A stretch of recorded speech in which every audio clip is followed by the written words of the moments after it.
Selat Hormuz kembali memanas. Kapal-kapal perang Amerika Serikat yang memblokade pelabuhan-pelabuhan Iran melumpuhkan kapal berbendera Gambia yang dicurigai akan menuju pelabuhan Iran.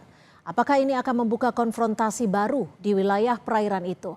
Kami akan membahasnya dengan peneliti senior Indo-Pacific Strategic Intelligence Aisyah Kusuma Sumantri serta dosen internasional Institute for Islamic Studies Kasim Muhammadi. Selamat sore Mbak Aisyah, Bung Kasim, terima kasih sudah bergabung bersama kami di Kompas Petang. Selamat sore Mbak Cynthia, senang Ya, bisa bergabung. Bung Kasim, ini kalau dari informasi yang Anda peroleh hingga sore ini sudah ada informasi belum soal kapal Gambia yang dilumpuhkan Amerika Serikat, Bung Kasim?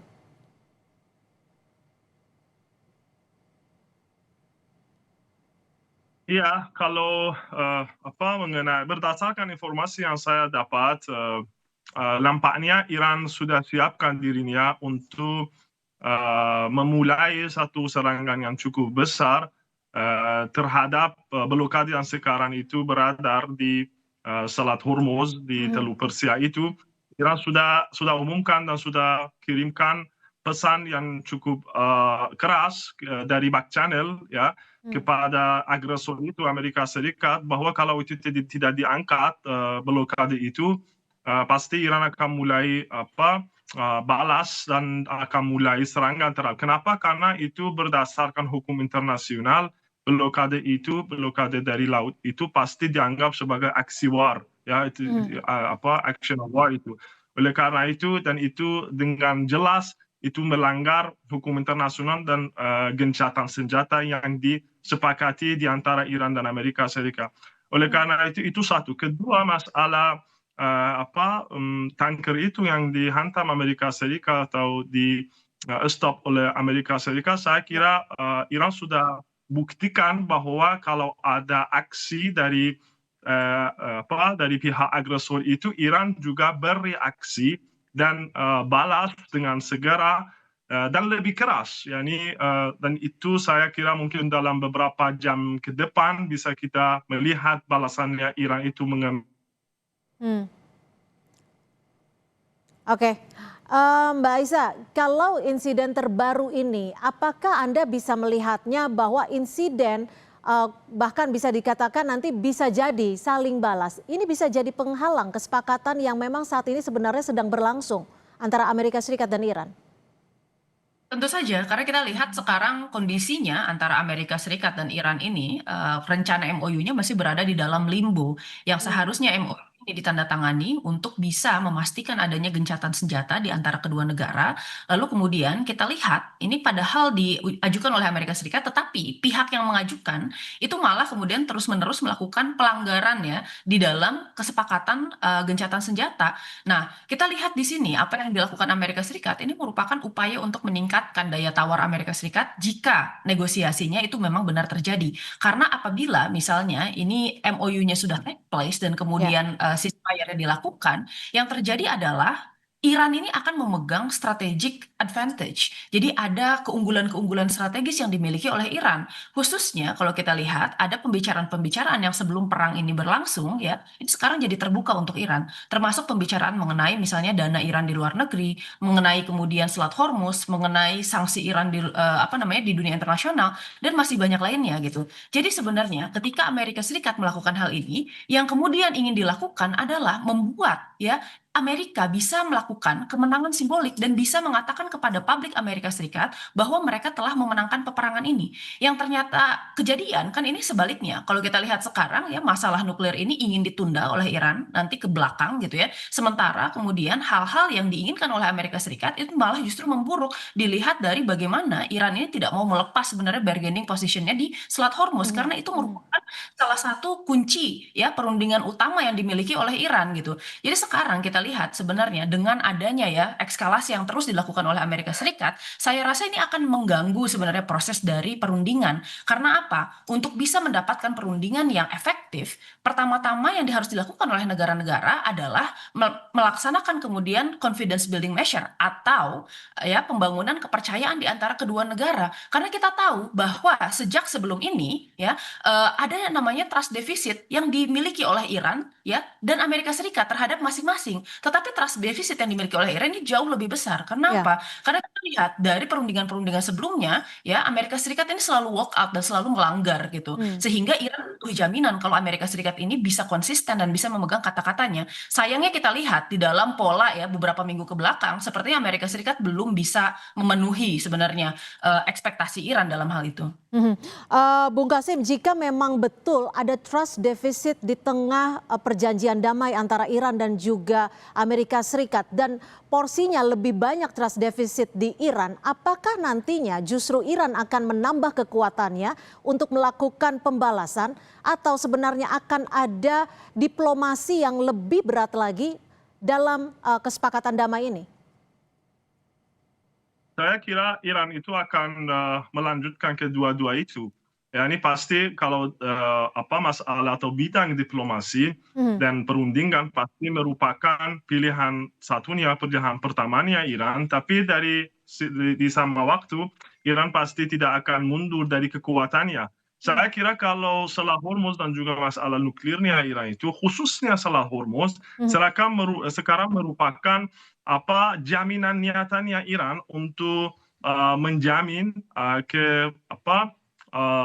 keberlanjutannya kalau ada kesepakatan di antara Iran dan Amerika Serikat itu, kalau jaminan niatannya adalah masalah kontrolnya Iran itu atas Selat Hormuz. Oleh karena itu saya tidak ada keraguan bahwa pasti Iran akan lanjutkan kontrolnya atas Selat Hormuz dan pasti tidak akan lepas tangan dari itu. Oleh karena itu ya pasti saya kira Iran akan kedua-dua itu Iran akan jalankan. Oke, tapi Bung Kasim dari catatan Anda sendiri, sudah berapa kali atau ini justru yang pertama yang dilakukan Amerika Serikat melakukan serangan terhadap kapal berbendera asing di Selat Hormuz ini? Apakah ini baru pertama kali atau memang sudah ada beberapa kali sejak blokade diterapkan Washington ini? Ya pasti beberapa kali hampir ini katanya dia minimal 5 tanker ditembak oleh kapal militernya Amerika Serikat dan ada sebagian yang tidak diperbolehkan untuk masuk dan dia tidak masuk tapi tidak dihantam. Iran pun sudah kalau saya tidak salah minimalnya 6 atau 7 tanker yang yang ada hubungannya dengan Amerika Serikat itu juga Iran hantam. Karena itu katanya Iran, kalau kamu hantam, kalau kamu serang saya akan serang lebih keras ya. Karena itu bukan Iran yang mulai agresi ini. Iran sekarang dalam posisi defensif ya. Sekarang Iran mau memastikan kekuatannya itu dan mau memperlihatkan kepada dunia dan khususnya kepada Amerika Serikat itu bahwa itu tidak akan mundur dari haknya dia. Hak itu baik itu masalah kontrol atas Hormuz yaitu merupakan hak keamanan nasionalnya Iran ataupun hak nuklirnya, semua hak yang lainnya. Oleh karena itu ya saya kira kalau dihantam kapal-kapal Iran atau yang ada hubungannya dengan Iran, Iran pun akan dengan keras akan balas. Oke, Mbak Isa, sekarang yang jadi hangat diperbincangkan adalah juga posisi Oman, karena sebetulnya kita tahu bahwa posisi Oman sebenarnya adalah mediator diplomatik. Namun saat ini isu yang menguat adalah bagaimana Iran melakukan komunikasi dengan Oman, dan ini bisa dikatakan membuat Amerika Serikat dalam tanda kutip memanas begitu. Apakah di balik cerita ini ada tujuan yang memang sebenarnya sedang dilakukan baik itu oleh Amerika Serikat ataupun Iran? Tapi dibahasnya usai jeda, tetap bersama kami di Kompas Petang.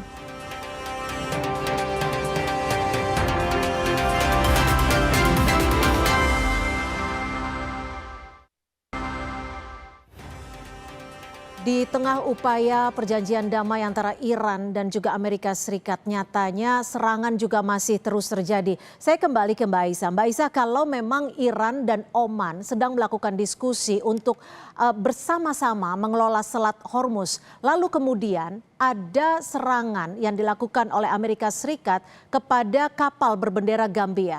Menurut Anda sendiri ini apakah suatu kebetulan atau memang sebenarnya Amerika Serikat sedang memberikan warning atas apa yang terjadi saat ini? Ya, saya kira sebenarnya ini dilakukan oleh Amerika Serikat sebagai salah satu bentuk untuk memperlihatkan sebenarnya bahwa blokadenya itu masih berjalan. Karena sebenarnya dari awal blokade ini, itu sudah banyak sekali. Ada 5 atau 6 kapal yang sudah ditembak oleh Amerika Serikat, ya 116 kapal itu Hmm. kemudian apa namanya diputar balik oleh Amerika Serikat dan hanya satu dari sekian banyak kapal yang akhirnya boleh lewat gitu ya. Meskipun kita tahu sebenarnya banyak juga shadow fleet Iran yang sebenarnya masih lolos ke China gitu. Nah, Iya. tetapi permasalahan sini kita lihat ini menjadi semakin complicated karena sebenarnya Trump sendiri berada di bawah tekanan gitu. Sekarang dia akan menghadapi pemilu sela di bulan November meskipun ya Trump sendiri bilang kalau dia tidak peduli dengan hasilnya, tetapi nyata sekali bahwa ada kepentingan Republikan ini mempertahankan posisinya di dalam Kongres. Apabila misalnya Trump ya tidak bisa mempertahankan Republikan di dalam Kongres mayoritasnya, maka kemudian ada kemungkinan Trump ini bisa diimpeach ke depannya atau bahkan diadili gitu. Sehingga sebenarnya ini imperatif bagi Amerika Serikat untuk bisa mempertahankan nih citra kalau mereka itu memenangkan peperangannya. Kemarin kita sudah melihat ada pernyataan-pernyataan baru dari Donald Trump dan Hegseth ya yang Iya. menyatakan bahwa apa namanya amunisinya sudah habis, mereka hampir kalah dan masih banyak lagi. Dan itu juga didukung oleh kemudian Menteri Keuangan Amerika Serikat yang menyatakan kemudian suara yang serupa bahwa Donald Trump tidak akan tinggal diam. Permasalahannya, kalimat-kalimat tersebut hanya ditujukan untuk bisa ya menyenangkan domestic audience gitu. Hmm. Tetapi permasalahannya itu berbeda jauh dengan apa yang terjadi di lapangan gitu. Ketika Hmm. kemudian Amerika Serikat terus-menerus melakukan blokade dan bahkan menyerang kapal asing gitu ya, ini akan menyakiti tidak hanya Iran tetapi juga kemudian negara-negara di Gulf country ya di GCC gitu. Karena sebenarnya ya permasalahan yang dihadapi Iran sekarang tekanan ekonomi dan juga kemudian kemungkinan besar ya ini apa namanya berkurangnya storage capacity dari Hmm. industri minyak itu negara-negara GCC yang sekarang kita lihat sebenarnya seperti UAE dan Arab Saudi ini Hmm. secara diam-diam pun ternyata melakukan serangan ke Iran gitu ya. Hmm. Nah, permasalahannya kita lihat di sini ini ada Oman yang sebenarnya selalu mengklaim dirinya sendiri sebagai Switzerland of the Middle East dan Ya. Oman ini kan record yang cukup panjang sebenarnya di dalam diplomasi antara Amerika Serikat dan Iran. Di Hmm. tahun 2025 kemarin setelah perang 12 hari, Oman ini yang menjadi penengah Ya. meskipun ya Ya. ini secara apa namanya terbuka saat itu. Nah, Hmm. ternyata di tahun 2026 ini juga ada kemudian apa namanya negosiasi yang kemudian apa namanya dilakukan oleh Oman gitu ya. Tetapi ya permasalahannya ketika klausal masalah pengelolaan Selat Hormuz ini keluar, Amerika Serikat ini mulai bergeser pandangannya Hmm. kepada Oman. Karena Hmm. Oman ini sejak awal memang negara yang sebenarnya cukup netral, multi alignment gitu ya, Oke, dan dia tapi dekat gini Mbak Isa, dengan jikalaupun ya. dunia sudah mengetahui bahwa Oman diketahui sebagai negara yang cukup netral, yang selalu menjunjung perdamaian, tapi ketika ada posisi daya tawar untuk mengelola Selat Hormuz ini, apakah ada kemungkinan ke sana Oman akan menyetujui hal itu? Ya kalau misalnya Oman misalnya ya ini Mbak ya, kalau kita lihat bahwa Oman ini menyetujui misalnya maritime agreement dengan Teheran ya, maka ini kemudian akan bisa sebenarnya membuat keadaan di Selat Hormuz ini menjadi semakin complicated gitu ya, Oke, semakin oke. rumit gitu. Karena kemudian kita lihat bahwa perairan tersebut itu kan sebenarnya jatuh di dalam di bawah jurisdiksi dari Oman, tetapi Hmm. permasalahannya belum ada Hmm. sampai saat ini belum ada kepastian di mana kemudian posisi Oman. Meskipun kita tahu ada kabar bahwa secara diam-diam Oman Ya. dan Iran kemudian melakukan negosiasi, Hmm. tetapi kan hasil akhirnya ini belum ada. Oke. Amerika Serikat melakukan hal tersebut sebagai bentuk koersif diplomasi Ya. untuk mengancam Oman agar dia tidak melakukan sesuatu yang kemudian bertentangan dengan kehendak Amerika Serikat di dalam perang Oke, ini. kalau dari Bung Kasim sendiri, ketika Mbak Isa tadi juga mengatakan bahwa sebenarnya Iran saat ini berada di posisi permasalahan terkait dengan tekanan ekonomi. Kemudian tak berapa lama kemudian Iran disebut melakukan komunikasi dengan Oman. Apakah ini bagian dari relativitas tekanan ekonomi yang saat ini sedang dialami oleh Iran, Bung Kasim? Iya, saya kira kalau masalah negosiasi sama Oman itu bukan alasannya masalah ekonominya Iran. Iran itu sekarang mau menghormati hak persahabatannya sama Oman itu, dan saya kira tidak ada keraguan dari pihak apapun bahwa Iran pasti akan jalankan Mhm. kekuatannya dan kekuasaannya di Selat Hormuz, tapi sekarang berdasarkan persahabatan yang berada di antara Iran dan Oman, dan juga pasti sebagian perlautan yang berada di Teluk Persia itu dan khususnya di Selat Hormuz pasti Hmm. itu share-nya Oman, ya oleh karena itu pasti Iran akan lanjutkan negosiasi sama Oman. Dan mengenai masalah ekonominya Iran itu, saya kira kalau Iran sudah lama belajar bagaimana mengakali blokade ataupun problem-problem ekonominya dia. Ya pasti sekarang ada tekanan atas ekonominya Iran, tapi saya kira ada banyak solusi untuk tekanan itu untuk diselesaikan ataupun direndahkan itu. Satunya, saya kira kalau pemirsa yang terhormat mereka tahu bahwa kalau Iran itu luas sekali. Kalau perbatasannya Iran itu dari jalur tanahnya Iran itu perbatasannya Iran itu hampir 8.500 kilometer. Hanya 2.000-nya itu perairan, dan selain itu semuanya daratan, jalur daratan. Dan Iran itu bertetangga sama 12 negara, dan termasuk Turkiya, termasuk Rusia, dan sekarang bahkan kalau kerjasama ekonominya Iran sama. Bung Kasim. Ya. Ya, silakan dilanjutkan. Ya, contohnya saya mau berikan kalau mengenai Cina atau ekspor impornya Iran dari dan kepada Cina itu satu bulan terakhir itu tiga kali lipat dibanyakkan dari jalur railway-nya yang ada di antara Iran dan Cina. Oleh karena itu saya kira ada banyak solusi untuk mengatasi masalah problem ekonominya Iran itu yang sekarang itu disebabkan oleh blokade itu. Dan saya kira kalau waktu itu sekarang beruntung dan diuntungnya Iran dibandingkan kondisinya Amerika Serikat. Mbak Aisyah, kalau kita melihat saat ini perang tak kunjung usai dari akhir Februari sampai saat ini sudah akhir bulan Mei, kesepakatan tapi juga diselingi oleh serangan yang tak kunjung usai. Menurut Anda, blokade laut yang dilakukan Washington ini sebenarnya tujuannya apa? Apakah tujuannya untuk di tengah diplomasi atau sebenarnya Amerika Serikat pada dasarnya hanya ingin menguasai Selat Hormuz? Untuk menguasai Selat Hormuz sepertinya tidak, karena apa yang diinginkan Amerika Serikat itu adalah mengembalikan sebenarnya kondisi Selat Hormuz seperti sebelum perang. Tetapi kan permasalahannya yang terjadi sekarang adalah ini hampir tidak mungkin karena Iran di sini menggunakan Selat Hormuz sebagai leverage utama untuk bisa melakukan negosiasi. Iran tahu kalau Selat Hormuz ini sampai dilepas, maka kemudian Amerika Serikat akan berusaha sebenarnya menekan Iran melalui jalur militer dan kemudian jalur-jalur lain gitu ya. Jadi sebenarnya Selat Hormuz ini merupakan salah satu bargaining chip utama yang dimiliki oleh Iran saat ini.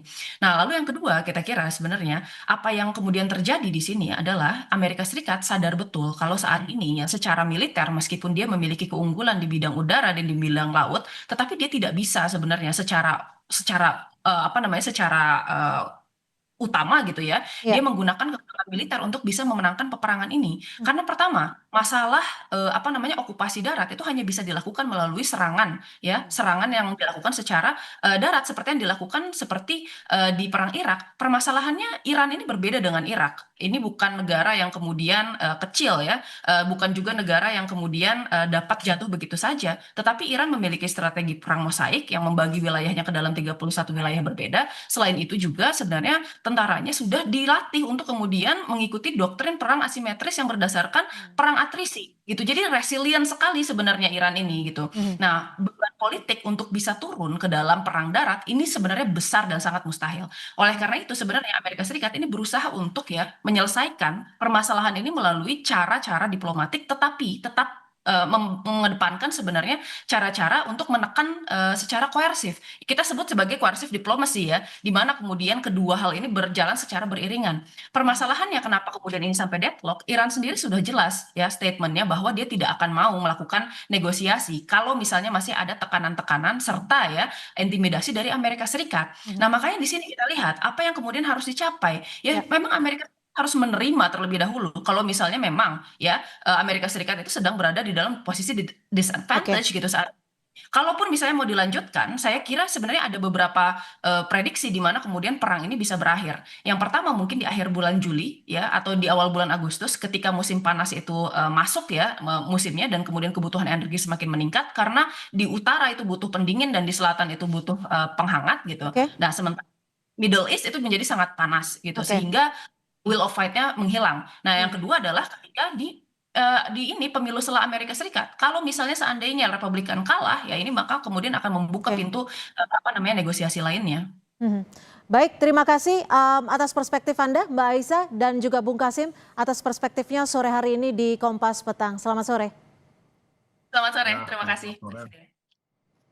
Saudara, informasi lainnya masih akan kami hadirkan selepas jeda. Di antaranya umat Buddha yang mengikuti kirap Trisuci Waisak dari Candi Medut tiba di pelataran Kenari Candi Borobudur, Magelang, Jawa Tengah.